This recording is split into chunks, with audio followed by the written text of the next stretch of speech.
हरे कृष्णा। ओम नमो भगवते वासुदेवाय नमः। प्रिय भक्तजनों, आप सभी को मेरा नमस्कार है। आशा करती हूँ आप सभी कुशल मंगल होंगे। आज मैं आपके लिए इस वीडियो के माध्यम से कार्तिक मास की रमा एकादशी व्रत कथा लेकर आई हूँ।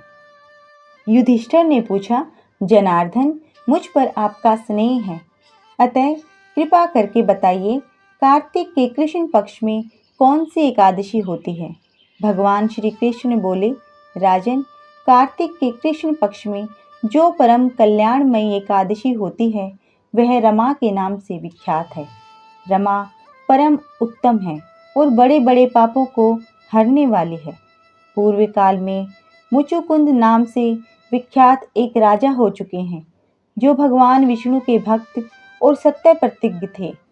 निष्कंटक राज्य का शासन करते हुए उस राजा के यहाँ नदियों में श्रेष्ठ चंद्रभागा कन्या के रूप में उत्पन्न हुई। राजा ने चंद्रसेन कुमार शोभन के साथ उसका विवाह कर दिया। एक समय की बात है, शोभन अपने ससुर के घर आए। उनके यहाँ दशमी का दिन आने पर समूचे नगर में ढिंढोरा पिटवाया जाता था कि एकादशी के दिन कोई भी भोजन न करे, कोई भी भोजन न करे। यह डंके की घोषणा सुनकर शोभन ने अपनी प्यारी पत्नी चंद्रभागा से कहा, प्रिय, अब मुझे इस समय क्या करना चाहिए, इसकी शिक्षा दो।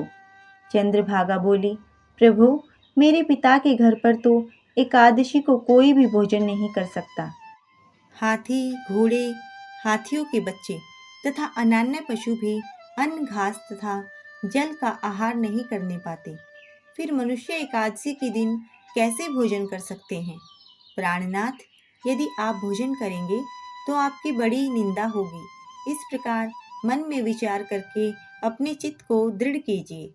शोभन ने कहा, प्रिय, तुम्हारा कहना सत्य है, मैं भी आज उपवास करूंगा। देव का जैसा विधान है वैसा ही होगा। भगवान श्री कृष्ण कहते हैं, इस प्रकार दृढ़ निश्चय करके शोभन ने व्रत के नियम का पालन किया। क्षुधा से उनके शरीर में पीड़ा होने लगी, अतः वे बहुत दुखी हुए। भूख की चिंता में पड़े पड़े सूर्यास्त हो गया। रात्रि आई। जो हरि पूजा, पारायण तथा जागरण में आसक्त वैष्णव मनुष्यों का हर्ष बढ़ाने वाली थी, परंतु वही रात्रि शोभन के लिए अत्यंत दुखदायिनी हुई। सूर्योदय होते होते उनका प्राणांत हो गया। राजा मुचुकुंद ने राजोचित काष्ठों से शोभन का दाह संस्कार कराया। चंद्रभागा पति का पारलौकिक कर्म करके पिता के ही घर पर रहने लगी। नृपश्रेष्ठ रमा नामक एकादशी के व्रत के प्रभाव से शोभन मद्रांचल के शिखर पर बसे हुए परम रमणीय देवपुर को प्राप्त हुआ। वहां शोभन द्वितीय कुबेर की भांति शोभा पाने लगा।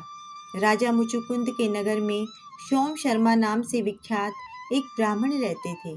वे तीर्थ यात्रा के प्रसंग से घूमते हुए कभी मद्रांचल पर्वत पर गए। वहां उन्हें शोभन दिखाई दिए। राजा के दामाद को पहचानकर वे उनके समीप गए।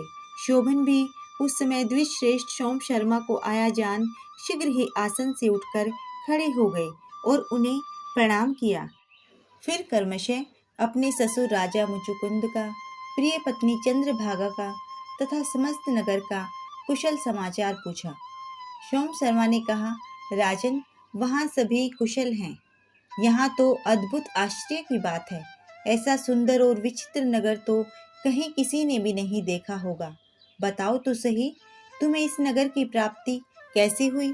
शोभन बोले, द्विजेंद्र, कार्तिक के कृष्ण पक्ष में जो रमा नाम की एकादशी होती है, उसी का व्रत करने से मुझे ऐसे नगर की प्राप्ति हुई है। ब्राह्मण, मैंने श्रद्धाहीन होकर इस उत्तम व्रत का अनुष्ठान किया था, इसीलिए मैं ऐसा मानता हूँ कि यह नगर सदा स्थिर रहने वाला नहीं है। आप मुचुकुंद की सुंदरी कन्या चंद्रभागा से यह सारा वृत्तांत कहिएगा। शोभन की बात सुनकर सोम शर्मा ब्राह्मण मुचुकुंदपुर में गए और वहां चंद्रभागा के सामने उन्होंने सारा वृत्तांत कह सुनाया। सोम शर्मा बोले, शुभे, मैंने तुम्हारे पति को प्रत्यक्ष देखा है तथा इंद्रपुर के समान उनके नगर का भी अवलोकन किया है। वे उसे अस्थिर बतलाते हैं, तुम उसको स्थिर बनाओ। चंद्रभागा ने कहा, ब्रह्म ऋषि, मेरे मन में पति के दर्शन की लालसा लगी हुई है। आप मुझे वहां ले चलिए।